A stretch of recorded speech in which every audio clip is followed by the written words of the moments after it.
Shalom sahabat CS dimanapun Anda berada, saya sangat bersuka cita bisa menjumpai Anda untuk menyampaikan kebenaran firman Tuhan. Kebenaran firman Tuhan pada kesempatan kali ini berjudul berharga di mata Tuhan. Pertanyaan, siapa yang berharga di mata Tuhan? Kenapa dia berharga di mata Tuhan? Nah, ini kita akan bahas. Bagi saudara yang baru pertama kali menyaksikan tayang ini, saudara langsung subscribe. Ingat, subscribe itu gratis.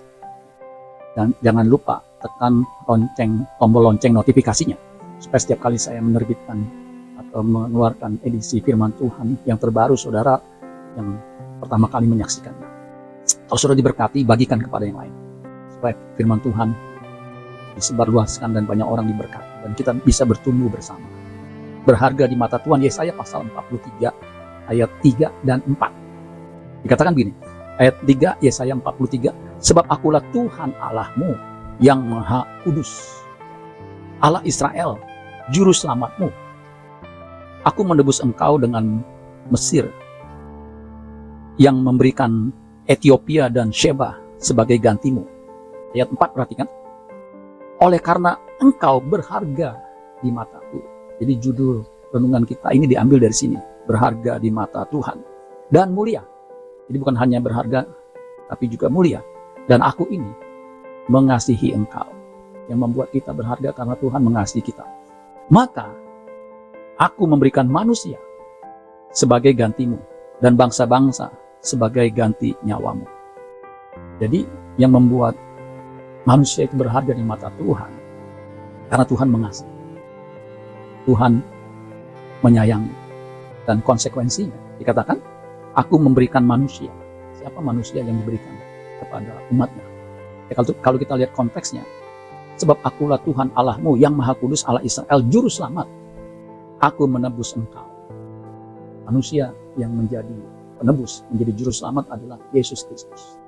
Jadi kalau kita lihat konteks penebusan, Allah Bapa memberikan manusia. Manusia itu siapa?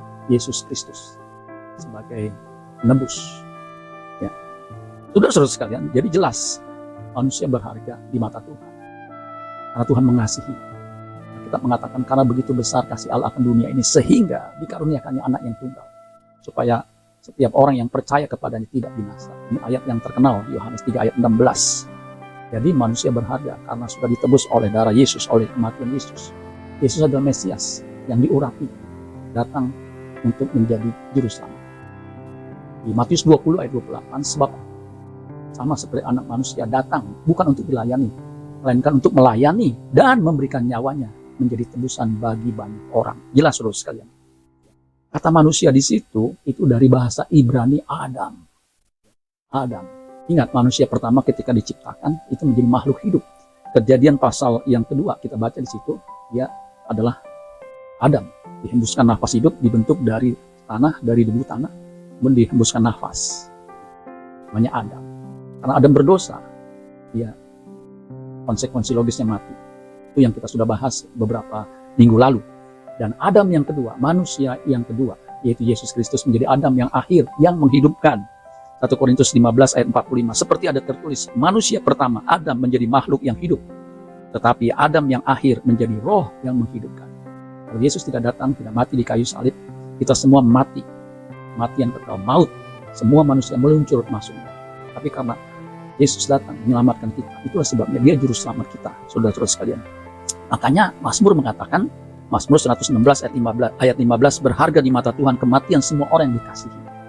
Jadi saudara dan saya yang percaya Yesus sebagai Tuhan dan juru selamat yang Allah Bapa kasihi, kematiannya berharga, sehingga kita ditempatkan di tempat yang mulia di kerajaannya, yaitu di kerajaan surga. Kalau saudara perhatikan, kata berharga di situ dari kata Ibrani yakar. Yakar artinya berharga, precious, ya, valuable. Selain artinya berharga, precious, kata yakar juga artinya rare. Rare itu jarang, langka.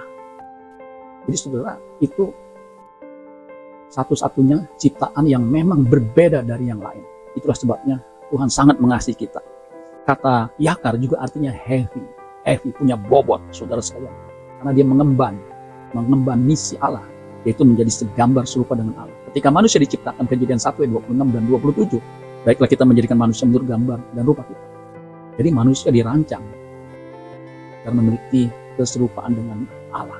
Itu memiliki pikiran dan perasaan seperti yang Allah kehendaki untuk senantiasa melakukan kehendak Allah Bapa di sorga. Nah, saudara-saudara sekalian, jadi manusia itu berharga, yakar, dan juga dikatakan mulia. Kata mulia di sini dari bahasa Ibrani kabat. Kabat juga artinya heavy, weighty, juga rich, kaya, glorious, mulia. Nah, kata kabat itu saudara, yang mulia, yang artinya murni, yang artinya juga glorious, bernilai, itu sama saudara sekalian. Kalau saudara perhatikan, emas itu dinilai dari karatnya. Karatnya itu saudara menentukan harga dari emas itu. Kalau 24 karat, pasti emas itu berharga. Tapi kalau 18 karat, emas 18 karat berarti 6 itu bukan emas tapi besi. Itu tidak nilainya lebih rendah daripada 24 karat. Demikian juga emas selain 18, 16 atau 14 atau 10 itu nilainya di bawah dari 24 karat. Nah, manusia itu punya kadar 24 karat. Itu kalau emas, karat artinya kemurniannya. Karena emas proses dengan pemanasan 1000 derajat atau berapa derajat sehingga menghasilkan kristal emas yang bening. Dan nilai emas dari dulu, sekarang, mungkin sampai nanti tetap berharga. Karat juga dipakai untuk berlian. Cuman bedanya berlian itu dinilai berharga atau tidak bukan hanya karat, tapi clarity, tapi juga colornya dan lain sebagainya, ya, cuttingnya. Ya. Nah, karat untuk berlian itu menunjukkan bobot atau beratnya. Jadi makin besar karatnya, makin besar bobotnya. Karena 1 karat sama dengan 0,2 gram. Nah, saudara dan saya itu bukan hanya berharga, precious, langka, tapi juga mulia, ya, punya nilai yang tinggi. Bagaimana kita bisa betul-betul memenuhi apa yang Allah harapkan kita bernilai tinggi, yaitu ketika kita mau diproses menjadi emas yang murni, yang senantiasa melakukan kehendak Allah Bapa di surga.